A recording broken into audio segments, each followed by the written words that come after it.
They hate us because they ain't us. He's more. Surely he could file this lawsuit himself, but he can't, because he's a chimpanzee. What is going on? He's Connolly. We give the people what they want. We're talking guys at the elite of their field right now, dominating the sports world that is American football. It's time for Moore and Connolly.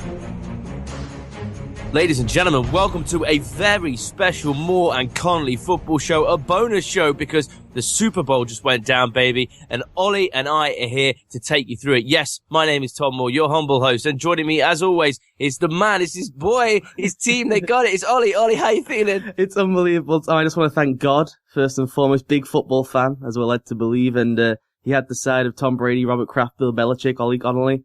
He loves us all, man. It's all for God. I think it was Aaron Rodgers, actually. Someone was saying God doesn't love. Yeah, it's radio. He's not a football fan or something, but he, I don't know. The quote was terrific. He goes, I think he cares about the people, but I don't think he gives the monkeys about the game. Yeah, very good, very good. Anyway, look, we know we've got to get into the one thing only we're going to talk about on this bonus podcast for you loyal listeners out there. We're going to talk about the Super Bowl. So I'll tell you what, let's go back to that amazing game. Play clock at 5. Pass is intercepted at the goal line by Malcolm Butler. Unreal. Malcolm Butler, who almost made the phenomenal play that wound up in Percy's arms. There are flags on the field for a celebration. Amazing. Butler, a rookie free agent out of West Alabama. They tried a pick play, Al. They tried to go here, but he beats them to the punch. And I'm sorry, but I can't believe the call. Me neither. I cannot believe the call. You've got Marshawn Lynch in the backfield. You've got a guy that's been borderline unstoppable in this part of the field. I can't believe the call. And there is Brady. As demonstrative as ever, and Richard Sherman. So, Ollie, wow. It went down, it went off. That last play, that interception, that surely has got to be the jumping off point. I know how delighted you are, but let's get straight into digging into this. We'll dig around, see what we can find out now, what we're thinking. Ollie, I couldn't believe it. I couldn't believe the play call for starters. Well, that's what everyone's talking about, the idea of not running Marshawn Lynch at the 1 yard line, which is completely egregious. And it goes back to the Bill Simmons theory of 2015. As a team, you want to do the exact thing in your play calling and decision making as the opposition fans don't want you to do. And as a Patriots fan, and all Patriots fans, just delighted when Marshawn Lynch is not carrying that ball at the 1 yard line, and the explanation from Pete Carroll and Bevel and the wide receiving core and Russell Wilson from all of them is they didn't like the bare front, they didn't like the 6-man front, even though it was zero coverage on the outside, they didn't like running Marshawn Lynch into that logjam of people.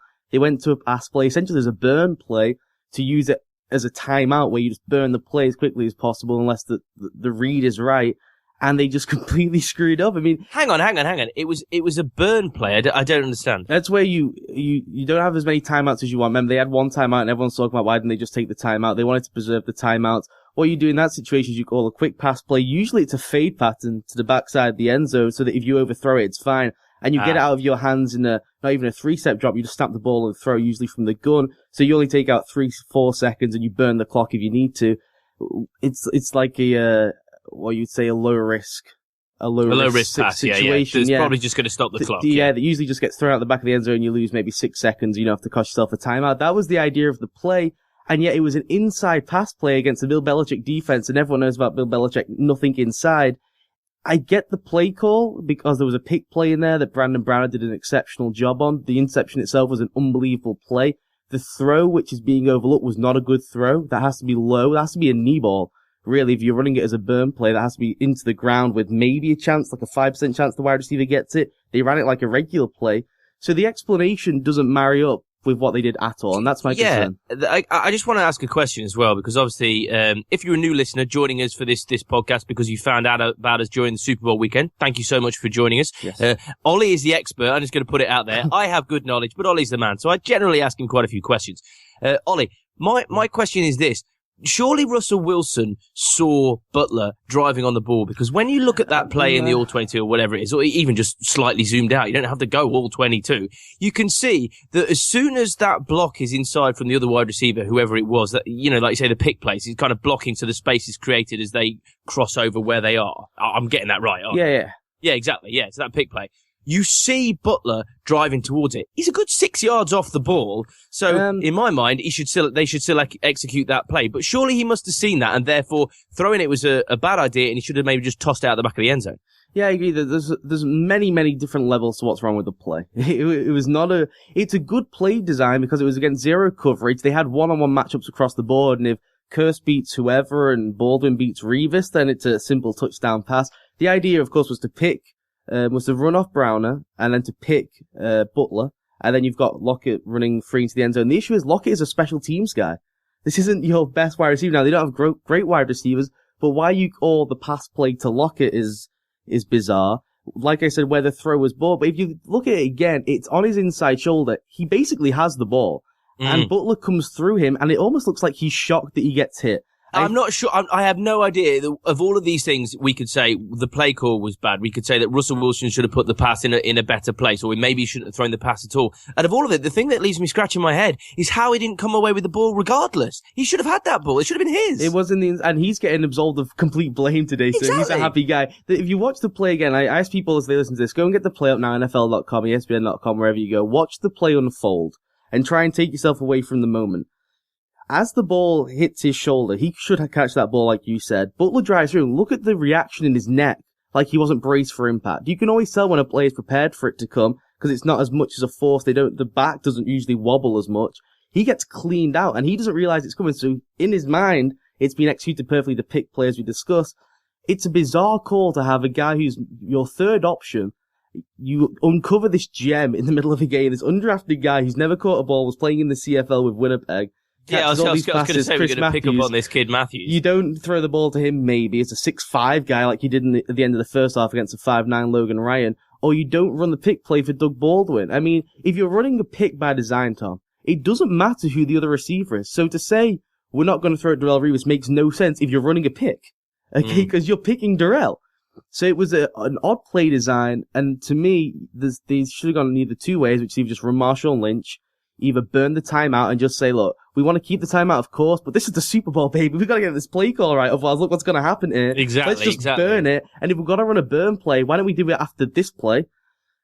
Or you run a read option play, or a play where Wilson is in the gun, you go 4 wide, keep Lynch there. It has to be play action. They didn't even play fake it, which was the bizarre part. So maybe get Butler exactly. I mean, just another put out there. What was it? It was second down, wasn't it, when they ran this play? I mean, on second down, you've got another just run the ball. I still don't get the play call, Ollie. No, I don't get it. I mean, again, you look at if it was on third down or something, then maybe you take it. But on second down, you got to run it. The play design is pretty perfect. I think what's happened here, because of having Marshawn Lynch, and he's a freak player, so yes, I agree. He should have got the ball. I'm not saying that. But again, against cover zero, to run that play, everyone does it, and it was it wasn't like a low percentage play. I mean, they said they called it as a burn play, but again, when you watch it, there's no way that's true. That's a covering your ass situation to try and absolve players of blame, which is fair enough. I get that as a coaching staff. If that's a burn play, why is he throwing it on the inside shoulder against a Bill Belichick defense? That makes no sense, okay? So let's throw that out the way. The play design is fine, but Browner plays it exceptionally well because he's 6'3" as a cornerback, and he lit up the wide receiver there. I can't remember who was on him to stop the pick. And Butler makes an unbelievable play. Watch that time and time again. He doesn't just bat it away. The guy picks the ball off driving through a 6'5" Lockett. It's an unbelievable play. The play design isn't so bad. I tell you what, for Butler as well, it's great play recognition. Yes. Because he saw it early, and you could see he's 6 yards, but before the ball has come anywhere near to leaving Russell Wilson's hand, he has planted his back foot, he is driving towards it, he knows where it's going. And that is a perfect example of doing your homework and doing your preparation, and it's showing up in the biggest of all situations. The issue is, and I go back to this time and time again, every single team in their playbook and their play call sheet has to have a little box at the bottom, 5 plays, money plays, that they know they can at least get 4 or 5 yards on. And it goes back to what Mike McCarthy did. He should have had 5 plays. Unless you're the Titans. Yeah, if you have 5 plays for Aaron Rodgers to get those first downs, they win the NFC Championship game. They didn't have them. They just went off basic, Eddie lace up the one. Or they have to have 5 plays where they know he can make it. If you're drawing up 5 plays for Seattle, All of them include both Marshawn Lynch and Russell Wilson's leg. Every single one is an option, so Wilson can pull out if he needs to, or he's taking off. They ran a play that took Marshawn Lynch out of the play and took Russell Wilson's legs out of the play. You put it on his arm. And what about some kind of bootleg or something? Exactly. That could have played That's what I'm saying is again, you put the legs in play, and it all seems to come down to them not wanting to waste time. Time's not a matter if you get the ball into the end zone. Saying we don't want to give Tom Brady 24 seconds is the dumbest coaching decision possible. Maybe Tom Brady drives down the field. You have a defense you claim is as good as the 85 Bears. It's not. It's not. Nor is it as good as the 2000 Ravens, because this wouldn't have happened. I mean, what wouldn't have happened is giving up 10 points in the fourth quarter when you have a 10-point lead. They should close that game out. It was just, 8 minutes left. It's 24-14. I mean, the play call, I just don't think is as egregious as everyone is suggesting, but I do agree. Marshawn Lynch has to have the ball. That should be first port of call. The second port of call should be an option play where Wilson can pull the ball out. The third is a bootleg or a waggle where Wilson's legs are in play. The last disaster, which you would do on fourth down if you're on the 3 or 4 yard line, similar to the Kaepernick one with San Francisco when he throws that fade pattern a couple of years ago, is to put Wilson's arm in play with your third wide receiver, probably your fourth wide receiver once you get down there because of how Matthews is playing. I just don't get it. It doesn't make any sense. But look, we've dissected that play, and many people are doing the same, and we could do that for a very long time. I'm sure we could. What else do you want to draw from this game? Because for me, if I'm looking at it holistically in the whole thing from a helicopter level, that's my impression of a helicopter. Can you remember in the Ali G movie? When he, what the hell was that? It's a helicopter. That wasn't off our soundboard? That wasn't off our high-equipped soundboard? No, it wasn't. Yeah, but just I'll do a flyby. Anyway, no. I got distracted, Ollie. I was thinking about Ali G in the house. That is a great film. Check it out. You're in your helicopter view. Yeah. Oh, you're doing the blades. Oh, okay. Basically, I think this is huge because I really wanted Brady to win. I'm not a fan of the Patriots, to be quite honest. I really wanted Brady to win because I think Brady deserves to get his fourth. He deserves to go down because he needed this for this to happen as the greatest of all time. And right now, as we step away from this, and people are going to be talking about this ad nauseum for the next 8 months as we build up to the 80 years. Well, yeah, but at least until we build up to the next season. You know what I'm saying? Mm-hmm. That he is the best of all time. And I truly believe that. Standing right here now, Ollie, I'm giving it up to your boy. I'm saying Tom Brady. It's a pretty obvious one, but still, Tom Brady, the greatest of all time. Yeah, well, you're also a prisoner of just your time because we weren't around for Montana's prime years. So that does impact in it. I think what is unfair when you have the discussion is not to factor in Super Bowl losses are bad. But the factor in that it's never been more by a touchdown, and to get to the Super Bowl is really tough. The amount of people I had, because I was retweeting Brady's stats last night because I was so elated and excited. He throws the fact about him losing Super Bowls and, if his defense didn't bail him out, he'd be 500 in Super Bowls. Getting to the Super Bowl is tough. Yep. There's a reason Aaron Rodgers has only been once. There's a reason Peyton Manning has been twice. There's a reason Brett Favre couldn't get there time and time again. It's really hard to do. And once you get there, at times it can be a flip of a coin. It can be a David Tyree catch. It can be a Mario Manningham catch. It can be that ridiculous catch to the sideline by Curse last night. It can be a flip of a coin at times. It's tough to get to, okay? And my great thing with Brady is the people who go out the postseason versus the regular season, when this is one of the only people in history to have a 16-0 season as well. Let's just go to the game. I don't like the legacy stuff, because I just think it's all to do with the time you live in. He's easily the best of his generation. It's not even close. When you look at the numbers, you look at all the postseason ranks, he's number one in all of them. And then the argument back is that if Montana had played in 6 Super Bowls, obviously he's have all the records. Well, you earn the right to play in those games by continuing to win and getting to play in the next round. Last night was the best game of his career. It was the most important game of his career and the biggest moment. And you see what happened early on. He throws those 2 picks. The first one was egregious, and I really think... I texted you, didn't I? And I said, what the hell was he looking at? And I think that people are scared to say Brady can panic. I think he panicked because he assumed they wouldn't be in the red zone much. And he's like, we need touchdowns, not field goals. I'm going to force this. There was Amendola was in the back end, but you're playing against an unbelievably quick and intelligent defense. So that was just a dumb throw. The second one shows you everything why Seattle is so great. Gronkowski one's like a 5-yard in. He's wide open. Brady looks off the safety, and all of a sudden, out of nowhere, Bobby Wagner can shift all of his momentum and weight and sprint back in a blink of an eye and catch that football. That is size, power, weight, speed, IQ, and they have like 6 of those guys. Yeah, It's I mean, not that just was an like- incredible play to get onto that ball like he did. I mean, the window was there, and then all of a sudden it was gone, and it didn't even look like it was going to go. It wasn't like 2 defenders were slowly converging on something, and it was going to be like, well, this hole's going to get smaller. It just suddenly wasn't there. And that's what makes them so great, and that's often the difference in football. If you're all to college football, everyone talks about the SEC, and that's tempered down a bit now. It's when it's weight combined with the speed, when you have both of them, and then when you get to the NFL level, everyone's fast and everyone's big. When you factor in that IQ and that ability to recognize and make snap decisions and them innately be right, is what makes them so special. And Seattle, like I said, has 5 or 6 of those guys. You could argue they have 8 or 9 of them if you throw in Bennett and Averill. We just don't get to see them in coverage as much. It's spectacular. And Tom Brady against an all-time great defense, and I'll have no one, because of one Super Bowl matchup, in the same way you can't judge Brady's career or Eli Manning's careers off 2 Super Bowl games, say that this isn't a great defense. They have never, ever, ever been blown out. Ever. In 3 years. The 85 Bears got lit up.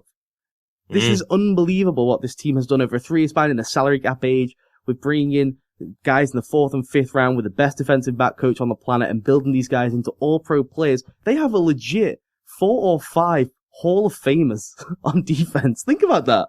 That is unbelievable how many good players they have on that team, drafted in the 3rd, 4th, and 5th round. And Tom Brady in the 4th quarter, down by 10, not bailed out by his defense, Tom, down by 10, 13 of 15, 120 yards, 2 touchdowns against an all-time great defense, 8 for 8 on the last drive. That is legendary stuff. It's legacy stuff. It's about as good as you can get. It's why he and Montana are the best. I want to throw some stats out from this game for you just to emphasize why this is a great, all-time great Tom Brady, all-time great quarterback performance. Because if you actually look at the numbers, right, and I'm just going to throw a few at you, and then I'll throw the ones that relate to Tom Brady that show you why they won the game. So rushing first down, Seattle 8, the Patriots 1. Let's look at total plays and the yards per play. Seattle far fewer plays and much more yards per play, 7.5 to 5.2. They outscored the Patriots in total yards, 396 to 377. Of course, rushing yards, 162 to 57. Yards per rush was 5.6 to 2.7. Even the turnovers, of course, with those picks, Seattle, they got those 2 turnovers, but of course didn't make them count. And this is where I now turn to Tom Brady's stats. This is when you look at what he did. He was 37 of 50, 320 yards, more than obviously Russell Wilson. He threw those touchdown passes.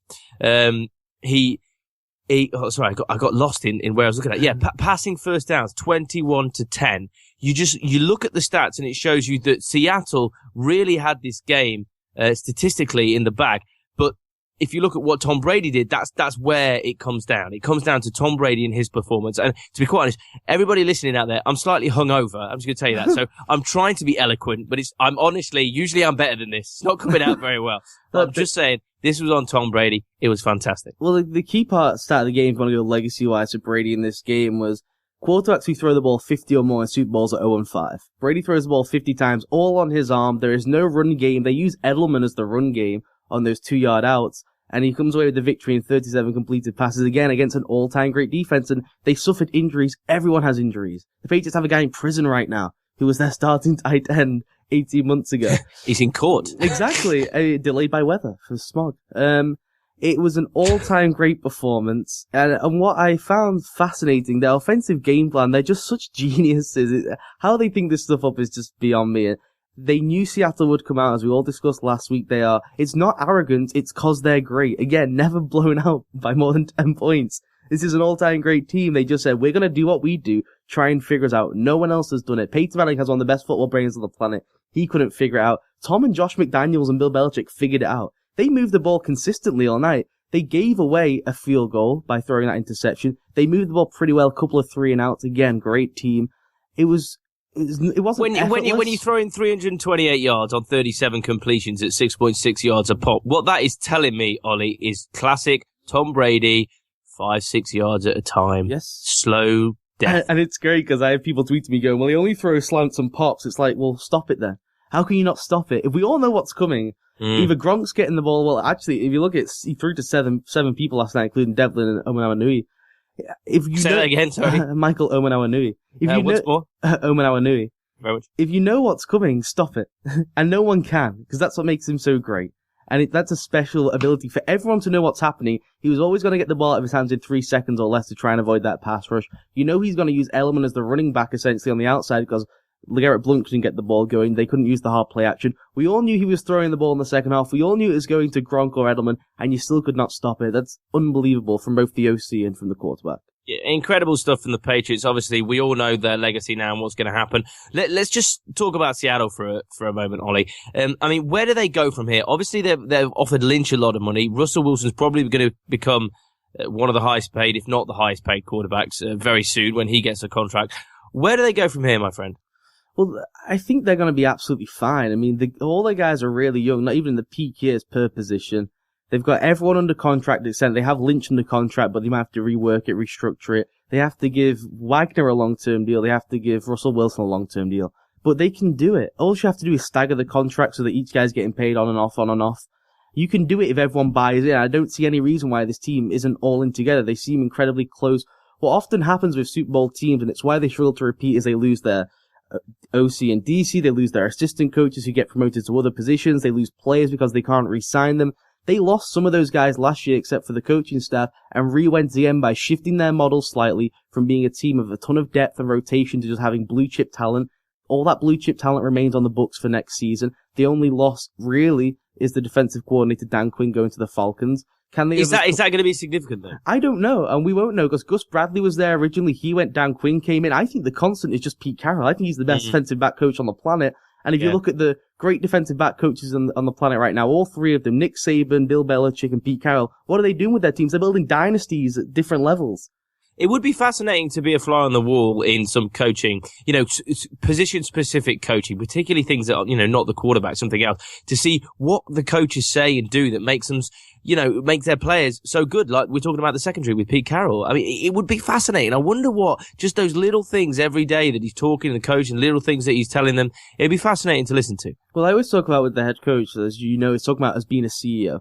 And they have to be above everything. They have to get everyone in the right spot. And I think that's what Pete Carroll and Bill Belichick more than anyone do is they have a pulse on everything in the organization. When you're a specific quarterback guy and you know how important that position is, like Josh McDaniels did in Denver and you get Mark Trestman in Chicago, I think the emphasis is too much on that one position in that one combination.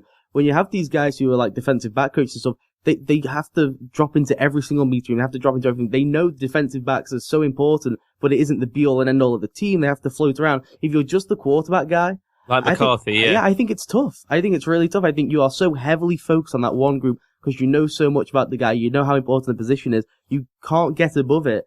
And just like Mike McCarthy should have fired Don Capers the day after the championship game. I just slip it onto for just because you referenced it there. The Packers have sacked the special teams coordinator, Sean Slocum, and Don Capers is still there. I don't understand. We'll talk about more about that on the next show, but. There's that one play, Tom, if you don't forget, the play that cost them. Not his fault. Anyway, is there anything else you want to talk about with this game, mate? I mean, there's so many storylines. I mean, we're going to be digesting it, obviously, in the weeks that are coming up. We're going to keep going with this show, obviously, all the way through the off-season. You guys know that every week we'll be coming at you. Is there anything else you want to touch on with this Super Bowl? Yeah, let's go to the Pats defense for a second because they did a good job of containing Lynch. I mean, he had his yards. He was always going to get over 100 yards, but there were so many instances where he's just stuffed at the line. I thought they were terrific. Jamie Collins was exceptional. He's a big boy. Yeah, he is a superstar in the making, if not already a superstar. I think we should change his name to Jamie Collins, superstar in the making, because that seems to be what he's prefaced with. Fair enough. I think just the likes of Devin McCourty, who should be household names, but for some reason aren't. These guys are all pro players, aren't recognized because Tom Brady's on that team. Ninkovich was incredible. Gronkowski was incredible. Ninkovich was really good.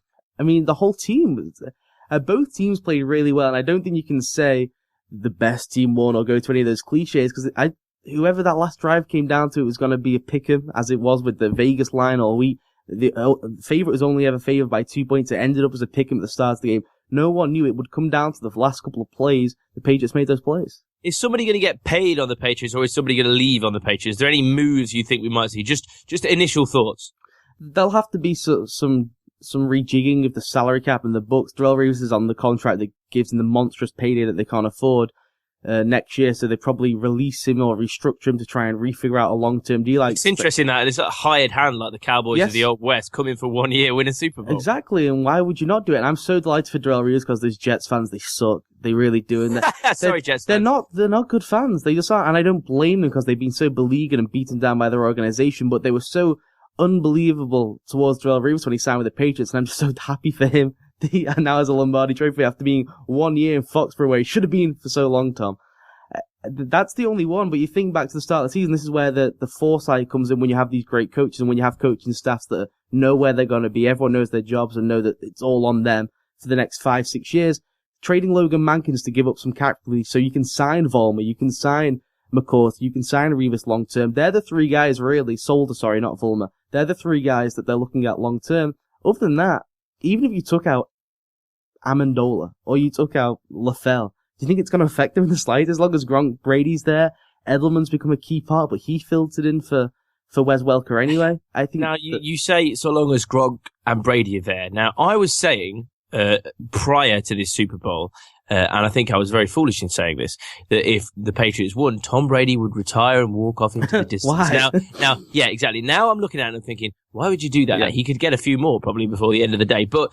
Do you think we're going to see a Brady retirement? Obviously, that's an easy answer. But also, how long do you think we're going to see Brady play on for? Well, I think it's the same with everyone. They just wake up that morning and they know that it's over and it's health and it's what you want to do long term after your football Peyton career. Manning, who doesn't want to acknowledge the fact. Yeah, of course. And when you have multiple neck surgeries and you're still going, it also comes down to your future health and stuff. You don't want to be 45 and unable to walk because you played that extra year in the NFL. It's going to come down. I don't think it's his decision, truthfully. Hey, was it Giselle's decision? I think, I think it's, Giselle, his wife, was going to have a bit, she makes more money than him, which is why he can leave money on the table for the Patriots. Bill Belichick is ruthless. You don't think that if he sees some drop off and he thinks Jimmy Garoppolo is the better fit, even this year, he wouldn't cut him? Of course he would. That's why they restricted his contract, so they could do that. He is ruthless, and I think he's going to play as long as he can. 39, 40, 41, somewhere in that region. How old is he now? 37. I think he can play a couple more years. I think he'll play Probably, till he's 40 at a high level, because he wins with his brain as much as But you know what? You say that about Tom Brady playing at 40 with a high level, but then you say Aaron Rodgers is probably only going to have another 3 good years at the best. What's the difference with Brady? I don't get it. Well, Rodgers does so much with his legs. And but he also, if he doesn't need to use his legs, he can sit in the pocket and throw that rock. I mean, it doesn't matter. Well, why do you have to bring up Rodgers?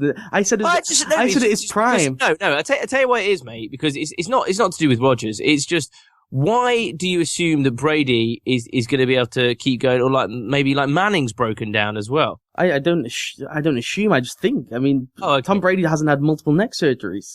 He doesn't rely on his legs to a large part of his offense. That's very true. Aaron Rodgers is exceptional. I meant his peak of what he can do when you get into that sweet spot where you get into a sweet spot as an NFL quarterback when you've been there about a decade, where you know what the defense is doing because you've seen everything. They can't come up with anything new. You know what the defense is doing as you snap the ball, which is when you get the ridiculous touchdown to interception ratio. Rodgers this year, Brady 07, and when physically you can still do everything you want to, whether that be with your legs, your arm, whatever it is. I know he can pick them apart with his arm. He did it against Seattle, but he also has the option, whilst he's at his peak for the next 3 or 4 years, of beating teams with his legs. That's the sweet spot he's in right now. Okay, I completely understand. So we're going to see some more Tom Brady, which is good. I think the league with Tom Brady in is a good thing. I'd miss him if he went. Whereas right now with Peyton Manning, I'm thinking, mate, for your own health, I really think you need to retire. Did you think, and legacy. I don't know if you saw any of the trophy presentation because you're stumbling back from some joint or something, but I was. Did you see any of the handing of the Lombardi Trophy? I did not. What happened? Well, it just seemed very odd to me how delighted Goodell looked, and the speech didn't seem too pre-planned. You know, he's very robotic. He had some herbs and stuff, so I think he was just making it up. No, but I'm just trying to dig in deep as a Pats fan into this Deflategate stuff. Why was he so happy to hand the Lombardi Trophy if you knew there was a real issue and it could be embarrassing to have this picture in 2 weeks because it's going to be embarrassing for someone? Why would you be so delighted about it? I know your friend's winning it, the de facto commissioner, Robert Kraft, but it still seemed odd to me. And I thought it was great from Chris Collinsworth. I think Patriots fans have to realize, and I'm not a conspiracy theorist, although I'm a pure homer, but Chris Collinsworth said it perfectly. Someone's going to come out of this situation with egg on their face. It's either the Patriots or the league office. Do you think the league office is going to allow themselves to come out with egg on their face this year after what's just happened? Right. There's no chance. They're killing someone in that organization, but if it's a ball boy, we know the league office screwed up. If it's Brady and Belichick, we know Brady and Belichick cheated. That's true. It's going to be interesting to see how it goes down. Anyway, anything else with this game, mate, before we take a breath and maybe you go and have a nice long bath? Final thing I want to say. For final Tom Legacy stuff, and this is a sycophant Tom Brady podcast, but you downloaded a post-Super Bowl podcast the day after they won the Super Bowl, Tom. Exactly. What do you expect, you fools? I think you just got to throw this in the mix when you talk about great players. And I'm just going to give people some ammunition for these Montana, Brady, Marino, whoever you want to have these discussions with as the best of all time, Unitas, whoever you throw in there. Look at the amount of Hall of Famers on offense Tom Brady's played with. He played with one. Randy Moss. Gronk will go to the Hall of Fame. It's a good point. In 2007, they didn't win the Super Bowl that year. Okay, he played there for 3 years, but only really 1 year. They didn't win the Super Bowl. He's played with no Hall of Famers on offense. You can say Gronkowski will get there, but he's not there right now. He's right on the door. True. It's only really Tom and Randy Moss for one season. That's unbelievable. Think about that. Yeah, he works with bit part players. He makes them. He makes bit part players. It's just an incredible. I'm so happy, Tom. It's unbelievable. It was a long 16 months of Boston without a title. Down. You make me sick. Anyway, no. But seriously, I'm happy for you guys. I'm happy for all you Patriots fans out there. And Seahawks fans, don't worry. Look, you got a great team. You got a great core that's not going anywhere. You're going to be competing for a long time in this league, and you're going to be up there. So I wouldn't worry about it. You know, people that need to be upset right now. And this is what I said after the Packers lost to the Seahawks in the NFC Championship game. You know, let's feel for the people who are really in pain, because they're in constant pain. Brown fans, you know, Titan fans, Bucks fans, people like that. Jets fans. So there you go. Sorry, Jets fans. Last thing, did you watch the halftime show? Yeah, I did. And when I was watching it, I didn't know whether she was actually on a lion that was a massive animatronic lion, or whether it was actually like a 3D effect. Yes. I couldn't tell. I agree. It was incredible. The spectacle was really good. I like that, but I still don't understand why they pay. I was trying to think about this last night. They pay gazillion dollars. It must cost a fortune to have that like robot thing to pay for Katy Perry and stuff, and they get to lip sync and not do it well. Like, was she lip syncing? Because I was in a very loud bar. Yeah, I mean, but badly as well. And Deadspin always run the great post Super Bowl lip sync where they can see it's out of time and stuff, and it's always fun to read. Why would you do that? I mean, people talk about the sound, the acoustics. Tom, I'm no expert, but all I know is for Super Bowl halftime shows, there has to be a rock band, and just get them out there because they don't care about vocals. They just have a good time. They drink on stage. Get the Who back out. The Who should just do it every year till they fall over dead. Exactly, which probably isn't far away. We got 2 years left. Exactly, there you go. Well, ladies and gentlemen, I suppose that's it, isn't it? Are we going to come back again this week, or? Oh, I think we should. Well, we'll play it by ear. We might be joining you on Wednesday to talk some more stuff, maybe soak up some more of what's been going on in the post-Super Bowl chat. When we have to hand back the Lombardi Trophy on Wednesday afternoon, when they find out Bill Belichick let out 2 PSI. Yeah, that'd be brilliant, wouldn't it? It's going to be fun. 2 days later, the trophy has been rescinded. Okay, but I suppose for now, it's goodbye from Ollie Connolly. Goodbye. You can find him at Ollie with an IEUKEZ on Twitter. You can find me at ThomasMoore27. And it's goodbye from me too. Goodbye. And as the music fades away, just remember, Aaron Rodgers, MVP.